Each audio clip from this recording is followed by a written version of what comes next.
ಇನ್ನು ಮರಕ್ಕೆ car ಡಿಕ್ಕಿಯಾಗಿ MBA ವಿದ್ಯಾರ್ಥಿಗಳಿಬ್ಬರು ಮೃತಪಟ್ಟಂತಹ ಘಟನೆ ರಾಮನಗರದಲ್ಲಿ ನಡೆದಿದೆ.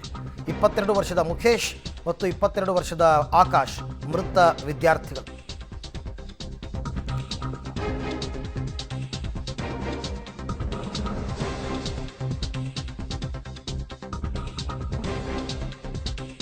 ವ್ಯಾಪ್ತಿಯ ಸಾಲುಹುಣಸೆ ಗ್ರಾಮದ ಬಳಿ ತಡರಾತ್ರಿ ನಡೆದಿರೋ ಆಕ್ಸಿಡೆಂಟ್.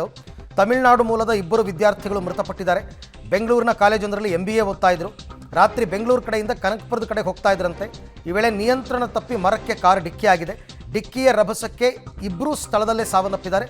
3 ವಿದ್ಯಾರ್ಥಿಗಳಿಗೆ ಗಂಭೀರ ಗಾಯ ಆಗಿದೆ. ಅವ್ರನ್ನ ಬೆಂಗಳೂರು ಹಾಸ್ಪಿಟ್ಲಿಗೆ ಅಡ್ಮಿಟ್ ಮಾಡಿದ್ದಾರೆ. ಕಗ್ಲಿಪುರ ಪೊಲೀಸ್ ಠಾಣಾ ವ್ಯಾಪ್ತಿಯಲ್ಲಿ ಈ ಪ್ರಕರಣ ದಾಖಲಾಗಿರುವಂಥದ್ದು. ಇವರಿಬ್ಬರು ತಮಿಳುನಾಡು ಮೂಲದವರು, ಮುಖೇಶ್ ಮತ್ತು ಆಕಾಶ್. ಗೊತ್ತಿಲ್ಲ, ಡ್ರಂಕ್ ಅಂಡ್ ಡ್ರೈವ್ ಆಗಿರಬಹುದು, ಮೇ ಬಿ ಇಲ್ಲದೇನೂ ಇರ್ಬೋದು. ಅದು ತಮಿಳುನಾಡು ರಿಜಿಸ್ಟ್ರೇಷನ್ ಕಾರೇ, ನೋಡ್ತಾ ಇದ್ದೀರಾ ದೃಶ್ಯದಲ್ಲಿ ತಾವೀಗ. ಅವರು ಕನಕಪುರದ ಕಡೆಗೆ ಎಲ್ಲೋ ಹೋಗ್ತಾ ಇದ್ರಂತೆ. ಆದರೆ ವೇಗ ಸಿಕ್ಕಾಪಟ್ಟೆ ಇತ್ತು, ಸ್ಪೀಡ್ ಅಂತ ಅನಿಸುತ್ತೆ. ಕಂಟ್ರೋಲಿಗೆ ಸಿಕ್ಕಿಲ್ಲ, ಮರಕ್ಕೆ ಗುದ್ದಿದೆ. ಮರಕ್ಕೆ ಗುದ್ದಿದ್ದಕ್ಕೆ ಇಬ್ಬರು ಮೃತಪಟ್ಟಿದ್ದಾರೆ. ಇನ್ನು 3 ಜನ, ಒಟ್ಟು 5 ಜನ ಇದ್ದರು ಕಾರಲ್ಲಿ.